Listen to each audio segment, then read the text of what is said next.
स्वागत है आप सबका हमारे चक्र म्यूजिक पर। आइए आज के इस वीडियो में हम आपको बताएंगे, आपके घर में भी अगर धन नहीं टिकता है तो आप भी जान लीजिए दिवाली की रात को किए जाने वाले इस छोटे से उपाय को।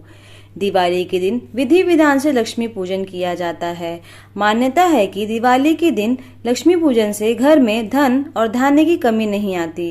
इस दिन लोग माँ लक्ष्मी को प्रसन्न करने के लिए कई तरह के उपाय भी करते हैं।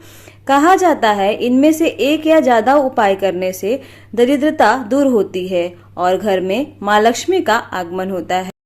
अगर तमाम कोशिशों के बावजूद भी नौकरी नहीं मिल रही है तो दिवाली की शाम लक्ष्मी पूजन के बाद या उसी समय थोड़ी चने की दाल लक्ष्मी जी पर छिड़कने के बाद इसे जमा करके पीपल के पेड़ पर अर्पित करें। कहते हैं कि ऐसा करने से नौकरी की संभावना बढ़ जाती है।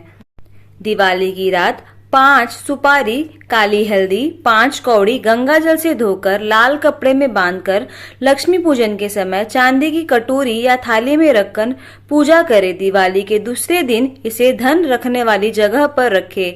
मान्यता है कि ऐसा करने से माँ लक्ष्मी अत्यंत प्रसन्न होती है। दीपावली पर लक्ष्मी पूजन के बाद घर के सभी कमरों में शंख और घंटी बजाना चाहिए। ऐसा करने से धन धान्य में बरकत होती है। ये भी कहा जाता है कि माँ लक्ष्मी को प्रसन्न करने के लिए दीपावली पूजन के समय लक्ष्मी जी को कमल गट्टे की माला पहनानी चाहिए।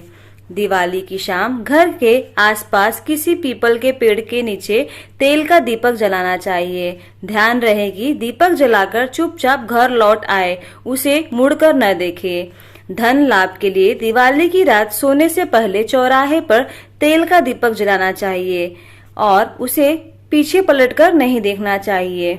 धन संपदा में वृद्धि के लिए दीपावली की रात तिजोरी में लाल कपड़ा बिछाना चाहिए और इस पर महालक्ष्मी का ऐसा फोटो रखना चाहिए जिसमें लक्ष्मी बैठी हुई दिखाई दे रही हो।